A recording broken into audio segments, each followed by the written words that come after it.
तो आज हम देखेंगे केयर ऑफ प्रेशर पॉइंट।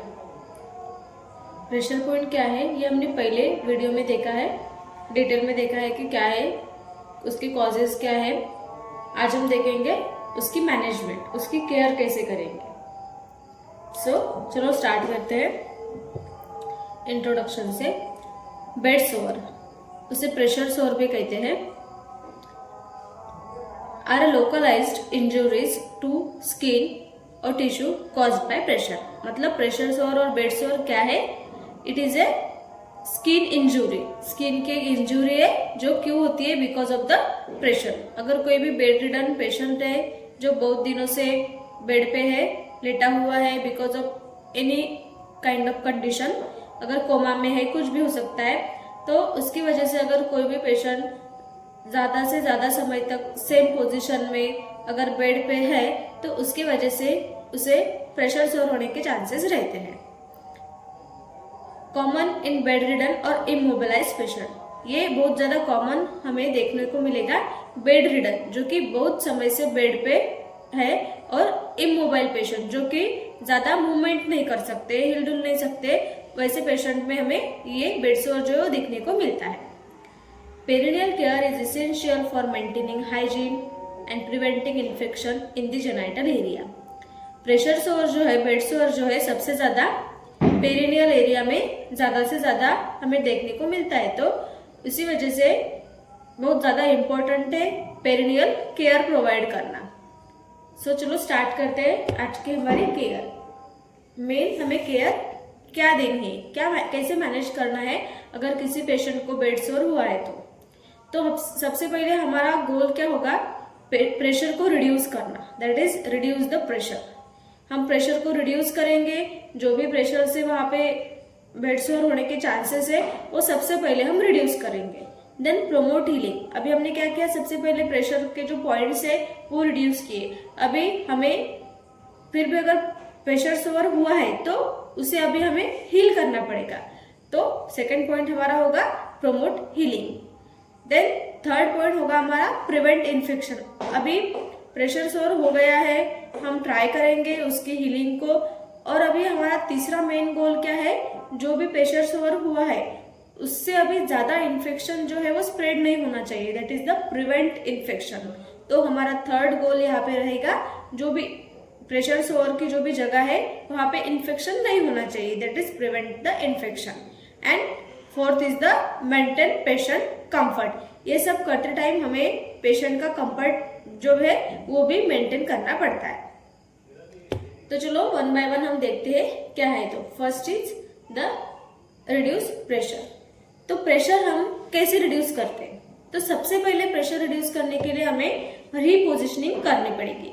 मतलब जो भी पोजीशन में पेशेंट है उसकी जो पोजीशन है वो चेंज करनी पड़ेगी, that is change the position every 2 hours. मतलब हर 2 घंटे में हमें पेशेंट की जो पोजीशन है वो चेंज करनी पड़ती है। उससे क्या होगा, जो भी प्रेशर पॉइंट है वो अल्टरनेट हो जाएंगे और वहां पे बेड सोर के जो चांसेस है वो कम हो जाएंगे। Then support surface. Support surface मतलब जो भी प्रेशर पॉइंट्स रहते हैं, जैसे कि नीज है, एल्बोज है, तो ये जो प्रेशर पॉइंट्स है उसको हमें सपोर्ट देना है। जैसे कि हम मैट्रेसेस यूज कर सकते हैं, स्पेशल बेड यूज कर सकते हैं, स्पेशल कुशन्स यूज कर सकते हैं। तो उससे क्या होगा, जो भी प्रेशर पॉइंट है वहां पे जो प्रेशर नहीं पड़ेगा, वो प्रेशर जो है वो रिलीव हो जाएगा वहां से। सेकेंड पॉइंट इज हमारा सपोर्ट सरफेसेस, मतलब जो भी प्रेशर पॉइंट्स है वहां पे हमें सपोर्ट देना है। Then maintain a proper body alignment, मतलब जो भी पोजीशन में पेशेंट सोया हुआ है उसकी जो अलाइनमेंट है, जैसे कि जिस पोजीशन में, जैसे कि नी चेस्ट पोजीशन है, सुपाइन है, प्रोन है, उसकी जो भी बॉडी अलाइनमेंट है वो प्रॉपरली हमें मेंटेन करनी पड़ेगी। जिससे क्या होगा, बॉडी की अलाइनमेंट अगर रॉन्ग तरीके से नहीं होगी तो उससे प्रेशर पॉइंट जो है वहां पे ज्यादा प्रेशर नहीं पड़ेगा। So this is what maintain the proper body alignment. Then next is the cleaning and dressing wound. अभी प्रेशर सोर हुआ है तो उसको हम कैसे मैनेज करेंगे, कैसे हम क्लीनिंग करेंगे और कैसे वहां पे ड्रेसिंग करेंगे। बहुत ज्यादा इंपॉर्टेंट रहता है प्रेशर सोअर में रेगुलर क्लीनिंग और ड्रेसिंग की। Cleaning, use saline solution when changing dressing to prevent infection. Cleaning करते समय हमें नॉर्मल सलाइन का यूज करना है, जिससे क्या होगा, इन्फेक्शन जो है वो स्प्रेड नहीं होगा। देन अप्लाइंग ड्रेसिंग, प्रॉपर हमें वहां पे ड्रेसिंग अप्लाई करनी पड़ेगी, जैसे कि कीप द वुंड मॉइस्ट। अगर हम ज्यादा से ज्यादा वहां पे मॉइस्ट रखेंगे तो उससे क्या होगा, जल्दी से जल्दी जो जगह है वो हील होने में हेल्प होंगी। उससे क्या होगा, promote healing and protect the skin. Skin भी वहां पे प्रोटेक्ट रहेगी और हीलिंग की जो प्रोसेस है वो भी वहां पे अच्छे से होगी। That's why we have to maintain the moist. So this is what cleaning and applying a dressing. Then removing damage tissue, मतलब जो भी डेब्रिटमेंट से, मतलब डेड टिश्यू जो है वो हमें वहां से रिमूव करने पड़ेगी। That is a dead and infected tissue must be remove, क्योंकि डेड जो टिश्यू रहते हैं उसका कोई मतलब वहां पे रखने से उसकी कोई यूज नहीं है, तो we have to remove that infected skin. अगर हम वहां पे डेड स्किन रखेंगे तो उससे क्या होगा, इन्फेक्शन जो है वो ज्यादा से ज्यादा स्प्रेड होने के चांसेस रहते हैं। That's why we have to remove the infected tissue as early as possible. Then promotes the formation of healthy tissue, उससे क्या होगा, अगर हम जो भी डेड टिश्यू है वो रिमूव करेंगे तो जो हेल्दी टिश्यू है उसका वहां पे फॉर्मेशन चालू हो जाएगा। जैसे कि हमें कोई इंजुरी हो जाती है तो वहां पे जो भी स्किन के ऊपर जैसे भी डेड टिश्यू हम जैसे जैसे निकालते हैं और अपने आप निकल जाती है, तो अंदर से क्या होती है, जो नए टिश्यू की लेयर है वो आनी चालू हो जाती है। तो इम्पोर्टेंट है पहले जो डेड टिश्यूज है, जो infected layer of the skin है टिश्यूज की, वो हमें रिमूव करनी है। Then antibiotics and diet,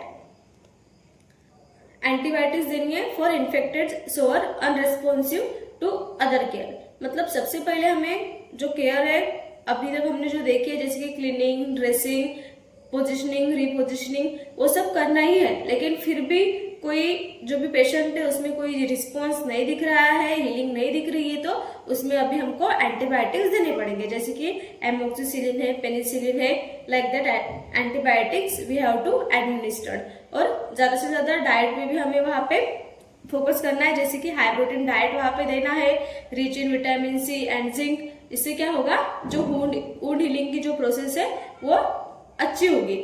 So that's why we have to give high protein diet, vitamin C and zinc rich diet which helps in wound healing. Then next is the managing incontinence and muscle spasm.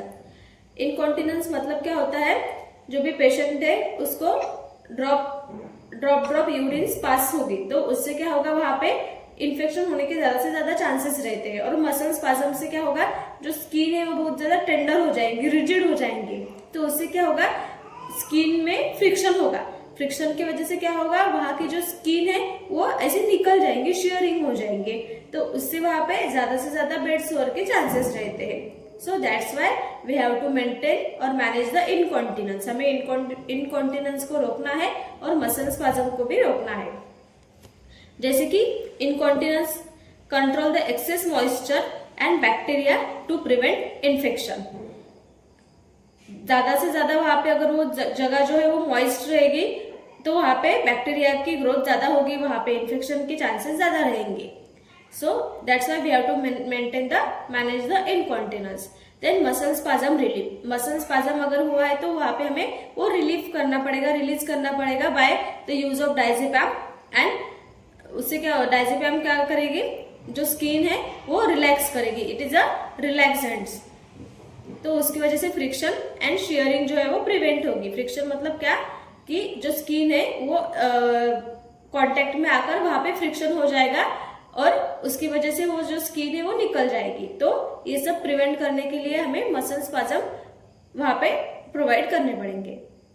Muscle spasm जैसे कि diclofenac है, tramadol है, ये जो medicine है वो हम patient को दे सकते हैं। देन पेरिनियल केयर, सबसे ज्यादा इंपॉर्टेंट है वहां पे पेरिनियल केयर, क्योंकि जो भी बेड रिडन पेशेंट है उसमें जो भी पेरिनियल एरिया रहता है वहां पे बहुत ज्यादा प्रेशर सोअर के चांसेस रहते हैं। तो पेरिनियल केयर बहुत ज्यादा इंपॉर्टेंट है in giving care to the bedridden patient. जैसे कि it is a part of complete bed bath, मतलब जब हम कंप्लीट बेड बाथ दे रहे हैं पेशेंट को तो that time we have to give the proper perineal care also. Maintain genital hygiene and prevent infection, genital hygiene वहां पे maintain करनी है जिससे क्या होगा, इन्फेक्शन जो है वो स्प्रेड नहीं होगा। रिक्वायर्ड फॉर, ये जो पेरिनियल केयर है स्पेशली कैथेटराइज्ड अगर पेशेंट है जिसको कैथेटर लगा हुआ है उसमें देनी पड़ती है। पोस्ट सर्जरी जैसे कि रेक्टल की सर्जरी हुई है, जेनाइटल सर्जरी हुई है, जैसे कि uncircumcised male women during the menstruation, तो बहुत ज्यादा इंपॉर्टेंट है। ऐसे पेशेंट में कैथेटराइज्ड होता है, क्यों नहीं तो कोई सर्जरी अगर हुई है तो वहां पे पेरिनियल केयर बहुत ज्यादा इंपॉर्टेंट है। अभी यहाँ पे एज ए नर्स हमारा क्या रोल रहेगा, सबसे पहले हमें पेशेंट की डिग्निटी एंड प्राइवेसी मेंटेन करनी पड़ती है। जो भी हम केयर वहां पे प्रोवाइड कर रहे हैं, जैसे कि पेरिनियल केयर दे रहे हैं, ड्रेसिंग प्रोवाइड कर रहे हैं, जो भी हम प्रोसेस कर रहे हैं तो प्रोसेस करते समय हमें पेशेंट की डिग्निटी मतलब पेशेंट के साथ रिस्पेक्ट से बात करनी है, प्रॉपर कम्युनिकेशन करना है और प्राइवेसी भी मेंटेन करनी है। जैसे कि हम वहां पे स्क्रीन यूज कर सकते हैं while giving care to the patient for the bed sore. Then provide care professionally and sensitively, जो भी केयर हम प्रोवाइड कर रहे हैं उस प्रोसीजर के बारे में हमें प्रॉपर नॉलेज होना चाहिए, प्रोफेशनली हमें वो केयर प्रोवाइड करनी पड़ेगी। देन सेंसिटिवली, मतलब जो भी हम अगर पेरिनियल केयर हम वहां पे दे रहे हैं तो it's a very sensitive care, मतलब पेशेंट को भी ऐसे एम्बैरेसिंग फील नहीं होना चाहिए, इसीलिए हमें क्या करना पड़ेगा, पेशेंट के साथ अच्छे से बात करनी पड़ेगी, एक प्रॉपर IPR मेंटेन करना पड़ेगा, इंटरपर्सनल रिलेशनशिप, तो उससे क्या होगा, पेशेंट को एक कॉन्फिडेंस आएगा कि जो भी नर्स कर रही है वो हमारे भले के लिए कर रही है। So that's why we have to provide the care professionally and sensitively also. Then educate the patient on the importance of self care, इसमें सेल्फ केयर बहुत ज्यादा इंपॉर्टेंट है। जैसे कि हम पेशेंट को बताएंगे अपनी पोजीशन चेंज करे, डाइट पे ध्यान दे, मेडिसिन पे ध्यान दे, इससे क्या होगा, पेशेंट को जल्द से जल्द रिकवरी मिलेगी। So this is the role of nurse while providing care. Hope you all are understand about the care of pressure point. Thank you.